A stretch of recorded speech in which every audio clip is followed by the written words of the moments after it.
Magandang gabi po, mga kabikay. Welcome po sa ating Barangay Kapre. Ako po muli, si Boy Kapre. At isa na naman pong kwento na mula sa tunay na pangyayari ang ating ibabahagi. Pakinggan natin.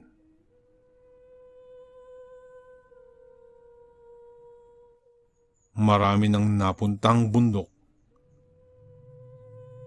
ang grupo nila at ang Batiw Mountain Range sa Kabisayaan ang pinakamakapal na kanilang napuntahan. Mukhang hindi uso ang iligal laging doon dahil mayayabong na puno ang mga nakatayo at punong-puno pa ng baging ang palibot. Pinuna nga nila at ayon sa mga tour guide ay iniiwasan daw talaga nila ang bundok na ito dahil may naninirahan daw na aswang.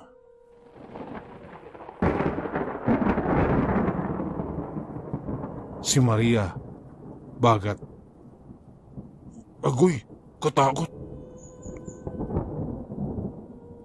Bulalas ng kasama nilang isang engineer na galing sa Iloilo. Sabay tawa.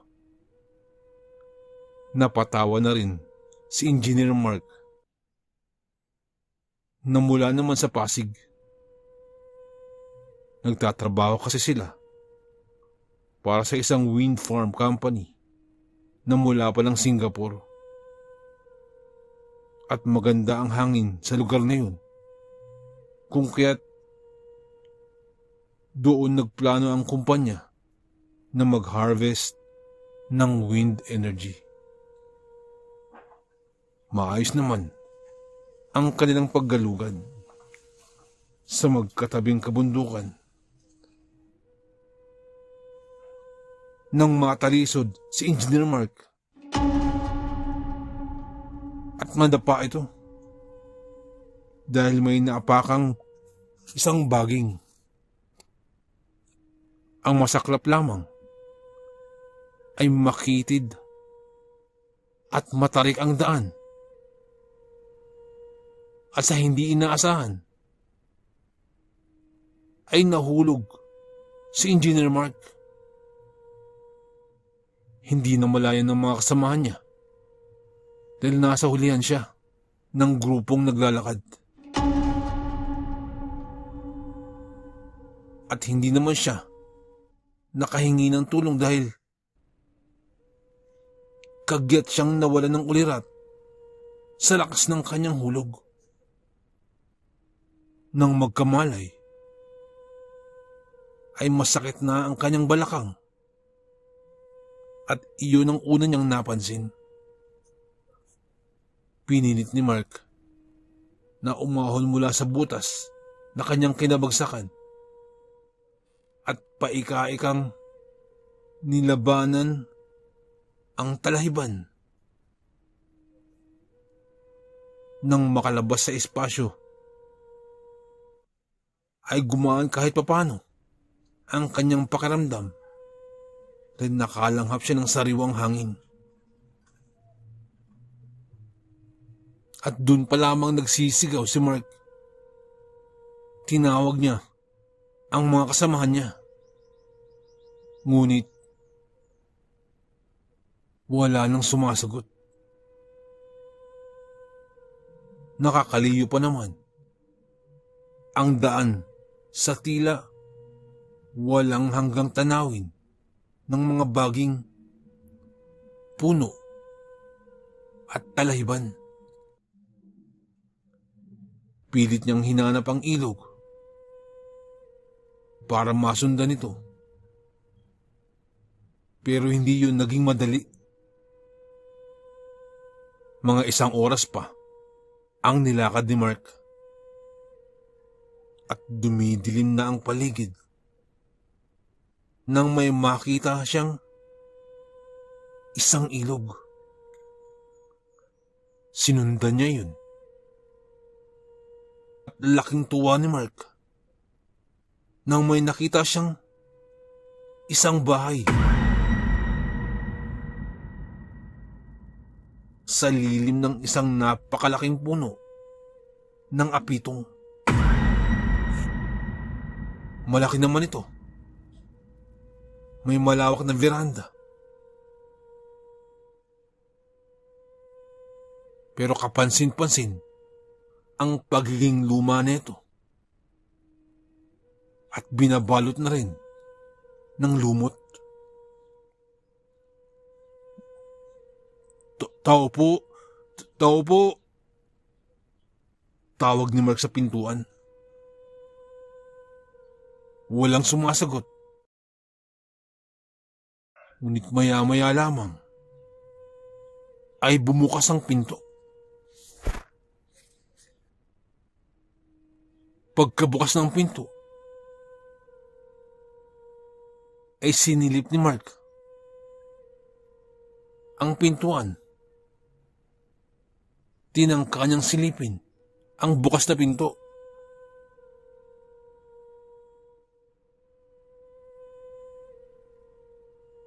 At dahan-dahan na rin itong pumasok ng bahay kahit walang paalam. At nang kanyang tingnan ang loob ng bahay, ay doon sa duluhan ng bahay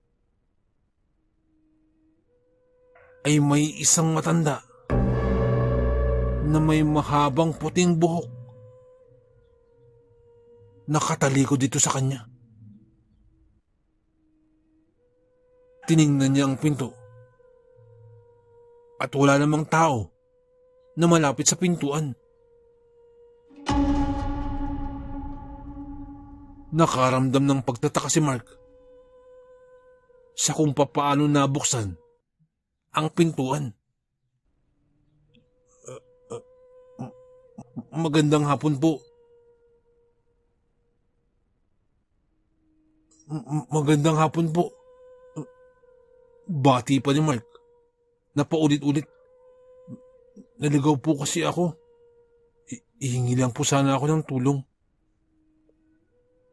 Pagpapaliwanag pa ni Mark. At doon ay napalingon ng matanda. Kinilabutan naman ang engineer nang makita ang mukha ng matanda. Ang kaliwang mata nito ay wala ng retina. Puro puti lamang ang mata nito sa kaliwa. At mukhang kinain na ito ng katarata. Ang tanda nang tingnan ng babae.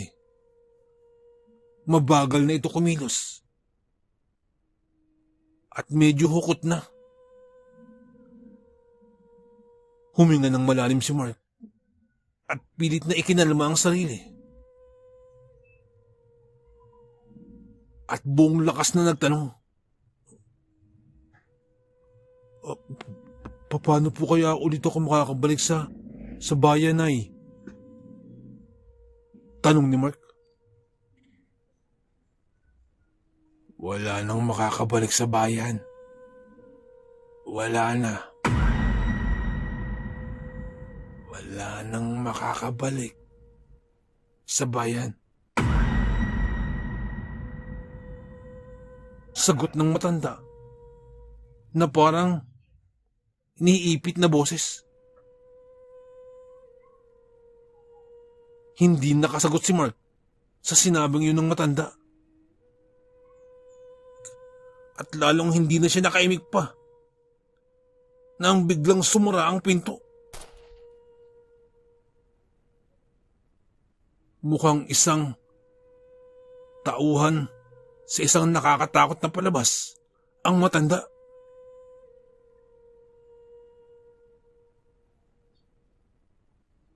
At parang may hindi pang karaniwan sa kanya. May kakayahan siyang magpagalaw ng bagay na kahit hindi niya hawakan. Kinikilabutan na si Mark nang biglang magsara ang pintuan. Subalit, pilit niya itong itinago. Nang magsalita muli ang matanda, "Sa bagay, meron pa naman akong tirang karne sa likuran. Kaya, may isang araw ka pang mabubuhay."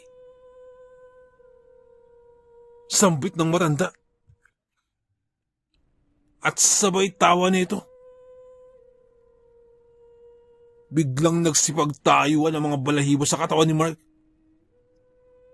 Nakakatakot ang tawa ng matanda. Mukhang hindi maganda itong napasukan ni Mark. Lumapit si Mark sa pinto para sana makatakbo palabas. Subalit napakatigas na ng kandado at hindi niya yun mabukas. Ang nag-iisang bintana na naroon ay mabilis ding sumara nang makita ng matanda nang magtangkang tataka si Mark.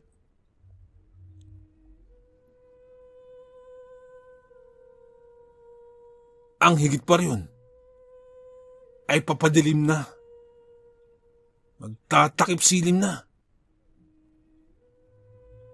At hindi talaga nagsindiman lamang ng kandila ang matanda.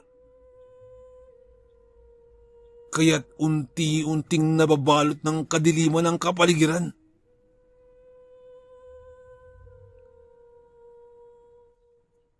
Kakaibang takot ngayon ang lumulukob kay Mark.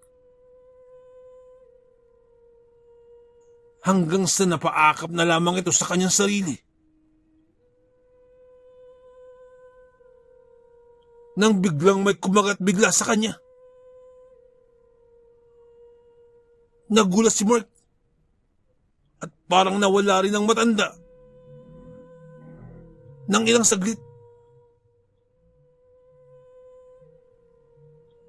hanggang sa may napansin na lamang si Mark na may nakalambitin sa kisame. Bagamat madilim, ay malinaw naman ang mata ni Mark at kahit papano ay nakaka-adjust na ang kanyang paningin sa dilim sa paligid. Kung kaya't napapansin niya kung may gumagalaw ba sa paligid. At sigurado si Mark na yung nakalambitin sa kisame ay ang matanda. At nakalambitin ito na parang sa isang paniki. Nakalugay lamang ang mahaba na itong buhok. At parang natutulog ito. Nakiramdam lamang si Mark sa paligid. Makalipas ang halos 10 minuto na walang nangyayari, ay lakas loob na tumayo si Mark upang tingnan muli ang pinto. Subalit, may kung anong pwersa na tumama sa kanya. Hanggang sa napaupo siya sa sahig. Mukhang alam ng matanda ang ginagawa niya. Kahit tila nakalambitin lamang ito sa kisame.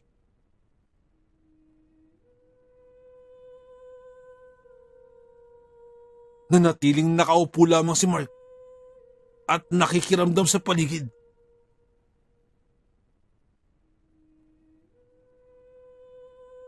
Hanggang sa lumipas na ang kalahating oras,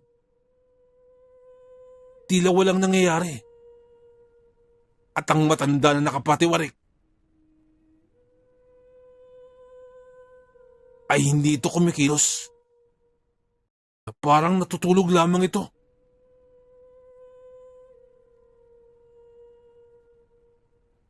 Bagamat natatakot, ay walang magawa si Mark at nanatili lamang na nakaupo sa sahig. At hanggang sa hindi na niya namalayan na lumilipas na ang oras. At nakita niyang unti-unti nang lumiliwanag ang paligid. At ang matanda ay dahan-dahang kumilos. Dahan-dahang bumaba mula sa kisame. At naging abala sa gilid kung saan ay naroroon ang isang malaking palayok. At nagsindi ito ng apoy. Nakatingin lamang si Mark sa gagawin ng matanda. Gusto kong niluluto ang karne. Sambit ng matanda. At sabay tawa nito. Ayaw ko ng lasang hilaw.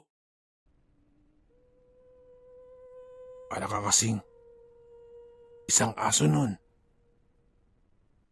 Kapag hindi mo niluluto. Para ka kasing isang hayop nun.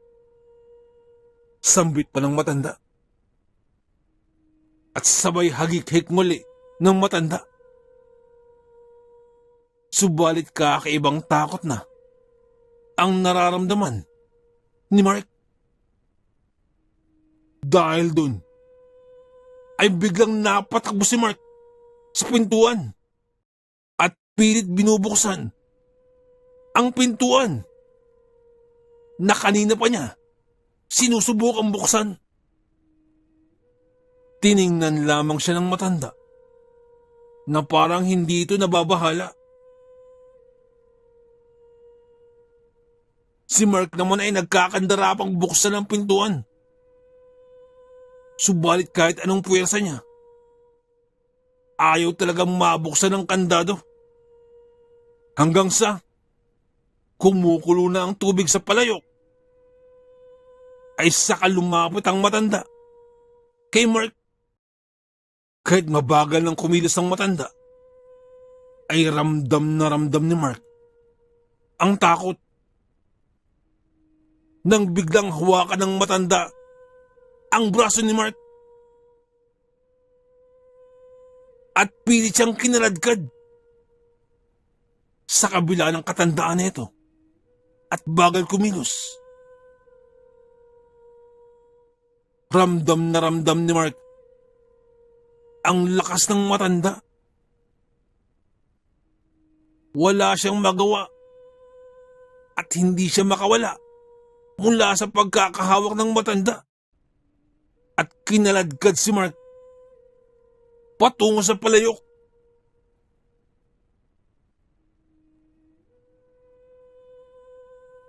Nagmistulang basaan lamang si Mark na hinihila ng matanda. Nang malapit na sa palayok, ay iniangat siya ng matanda upang ilagay sa palayok. Ramdam na ni Mark yung init ng apoy at dala ng kanyang pagkadesperado ay hindi sinasadyang napahawak si Mark sa kwintas ng matanda. Pagkakita ni Mark, biglang napamulagat ang kanyang mga mata nang makita ang isang pamilyar na larawan.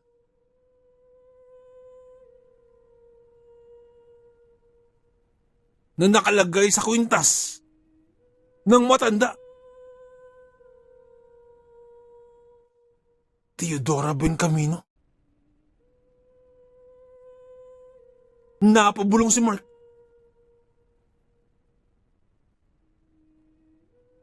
Pagkabulong pa lamang ni Mark, ay parang natamaan ng kidlat ang matanda sa narinig na pangalan Hinahanap ka namin. Biglang sambit ni Mark. Sa pag-asang matitigil ang matanda sa ginagawa na ito. Pinapahanap ka ni Fortuno Sales. Sambit pa ni Mark sa matanda. Samot-saring emosyon ang biglang nabanaag sa pagmumukha ng matanda.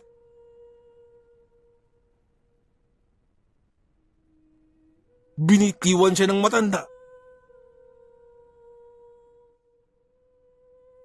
Kung kaya't nalaglag si Mark sa sahig. Pagkalaglag, ay mabilis ding napatayo si Mark. Ang hayop na yun. Biglang sambit ng matanda. Pagkarnig sa huling pangalan na binanggit ni Mark. At tila nagmistulang isang asong ulol sa galit ang matanda. Mukhang labis-labis ang galit ng matandang ito. At abot-abot ang hinagpis na kinikimkim nito sa taong yun. At mukhang itinago yun sa napakahabang panahon na tila ngayon lamang nailabas. Siya ang dahilan. Kaya nasadlak ako sa ganitong buhay. Manluloko siya.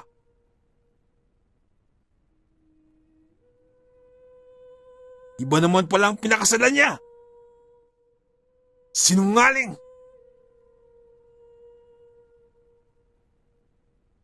Sunod-sunod na sambit ng matanda. Hindi, Bunay. Hindi po totoo yun. Hindi po totoo yun. Ang totoo po niyan, Nay. Nakulong po si Fortuno. Nakulong po siya. Kaya hindi na po siya nakabalik sa inyo.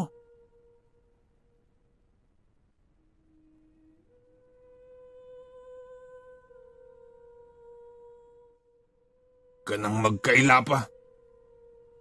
Kitang-kita ko siya. Kitang-kita ng dalawang mata ko na ikinasal siya. Naroon ako sa simbahan. Hiyaw ng matanda. At punong-puno ito ng hinagpis.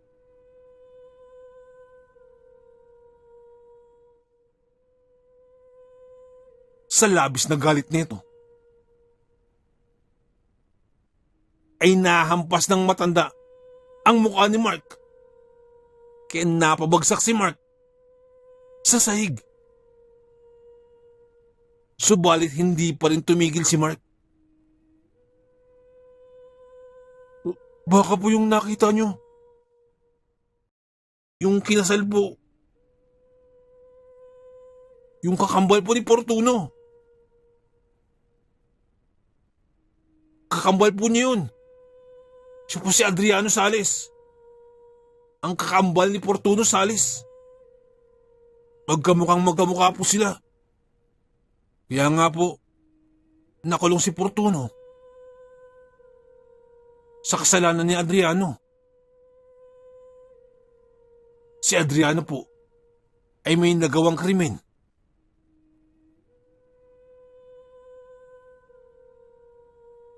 At ang napagbintangan din ay si Fortuno. Yun ang dahilan kung bakit nakulong si Fortuno. Biglang natigil naman sa pag-angil ang matanda nang marinig ang paliwanag ni Mark. Tila biglang nahimasmasan ito at biglang napaisip sa kanya mga sinabi.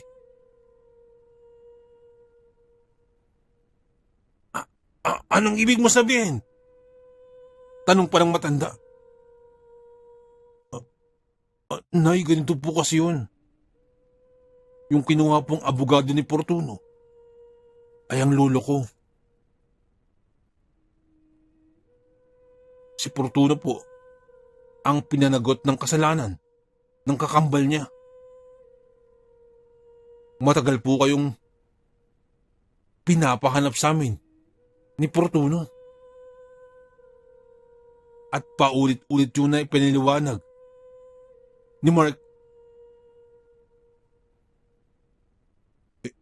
Ito po, Nay, katunayan po. Kambal po si Fortuno at si Adriano. May naging pagkakasala po si Adriano. Pero si Fortuno po ang naituro. At dahil nga nasasadlak din sa kagipitan si Fortuno ng mga panahon yun, ay wala na siyang nagawa pa. Hanggang siya'y nakulong. Hindi rin po siya nakabalik sa inyo. Dahil nga po, pinagdudusahan niya ang isang bagay na hindi niya ginawa.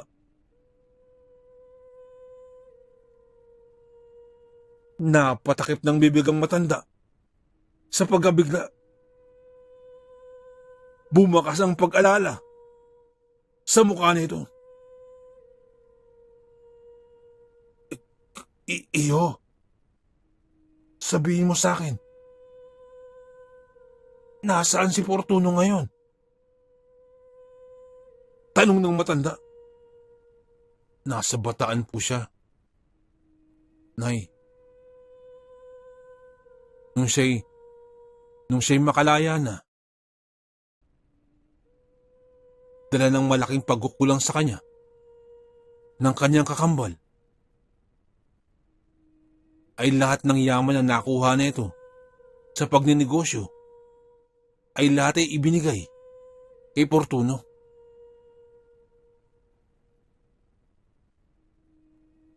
At nang namatay na si Adriano, lahat ng yaman ni Adriano ay si Fortuno na ang nangalaga. Gumanda ang buhay ni Fortuno. Ngunit, mahigpit po niyang ipinagbilin sa aming lolo na hinahanap kayo. Tungapot, may iniwan pa po siyang sulat para sa inyo. At ang sulat ng yun ay iniiwan sa aking lolo na siyang naging tagapangalaga ng yaman ni Fortuno. Mukhang nahihirapan ng matanda. Naunawain ang mga bagay-bagay, kaya napaupo ito sa isang tumba-tumba at parang nawala sa sarili na napatingin sa bukas na pintuan. At matagal-tagal bago ito nakapagsalita.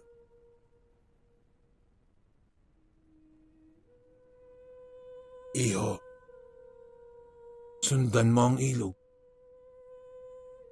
At kapag nahati ang tubig sa 3 sapa, doon ka sumunod sa ikalawa sa laki. Hanggang sa may marating ka pang na mas malaking ilog. At sundan mo yun. At may makikita ka ng daanan ng mga tao. Dumiretso ka lamang. At may makikita kang isang bahay. At doon ka humingi ng tulong para makabalik sa bayan. Agad na sinunod ni Mark ang bilin sa kanya ng matanda. At hindi nagtagal ay nakabalik sa bayan si Mark.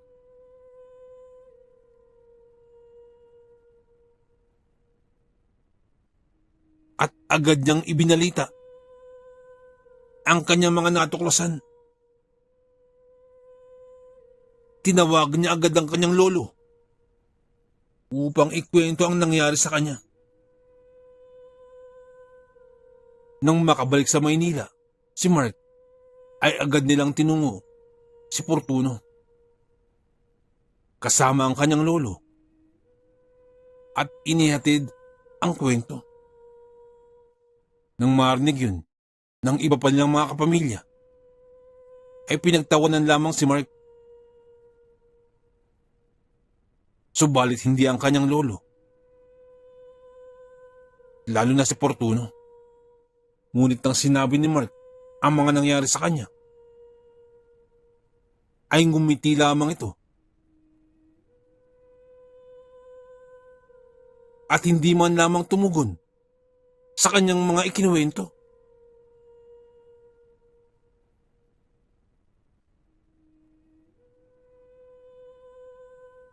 Naisip tuloy ni Mark na parang hindi siya pinaniniwalaan ni Fortuno.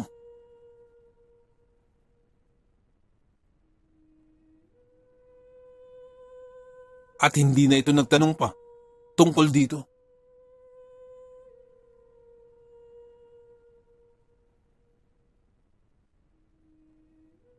Pagkalipas ng 2 buwan, biglang may dumating sa bahay nila Mark. Isang matanda ang naghahanap sa kanya. Nagtaka naman si Mark sapagkat bukod sa kanyang mga kaanak ay wala na siyang kakilala pang matanda. Pagkalabas ni Mark ay nakita niya sa harapan ng kanilang gate ang matanda na nakita niya sa may pusod ng kagubatan.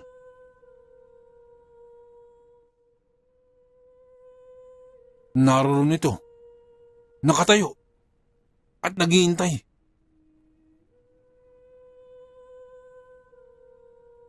Sa kabila ng mga naranasan ni Mark, ay magalang pa rin itong hinarap ang matanda. Nay, kayo po bala? Pinatuloy ni Mark ang matanda. At agad na tinawag ni Mark ang kanyang lolo. Pagkalabas ng lolo ni Mark, ay agad na itong kinamayan ng matanda at inasikaso. Matagal ko po kayong hinanap, madam.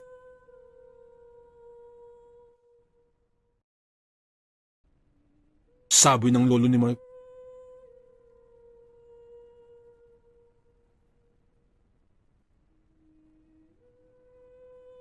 Ako po ang abogado ni Sir Fortuno. Gagawin ko po ang lahat ng kanyang inuutos sapagkat napakalaki po ng utang na loob ko kay Sir Fortuno.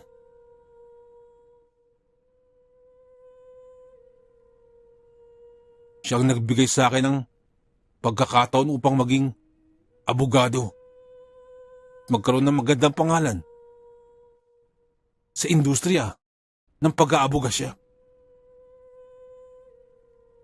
Tumatango lamang ang matanda habang nagsasalita ang lolo ni Mark. At ilang sandali pa ay may inilabas na larawan ang lolo ni Mark na kung saan naroon ang larawan ni Fortuno. At kaparehas na kaparehas ito ng litrato na nakalagay sa kwintas ng matanda. At kasunod nun ay iniabot na ng lolo ni Mark ang isang liham na mula mismo kay Fortuno. Agad binuksan ng matanda ang liham at habang binabasa na itong liham ay walang patid ang patak ng luha ng matanda.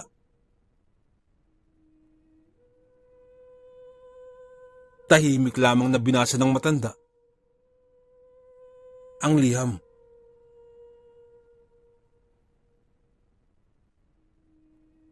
Banaagang sakit at pangungulila sa mukha ni Teodora. Ngunit mabilis niya rin itong itinago.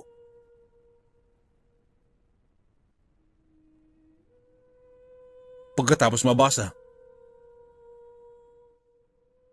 ay agad itinago ng matanda ang liham. Itatanong ko lamang sana, nasaan si Fortuno ngayon? Tanong ni Teodora. Madam, ay naroon po sa may bataan. Buhay pa po siya. Iyon nga lamang po ay hirap na po siyang maglakad. Kaya mahirap na po sa kanya ang hanapin pa kayo. Kami ang inutusan niya upang hanapin kayo. At laking pasalamat ko at natagpuan kayo ng aking apo. Siguro ay kapalaran na rin ang nagturo sa inyo at sa aking apo upang magkatagpo muli kayo ni Sir Fortuno.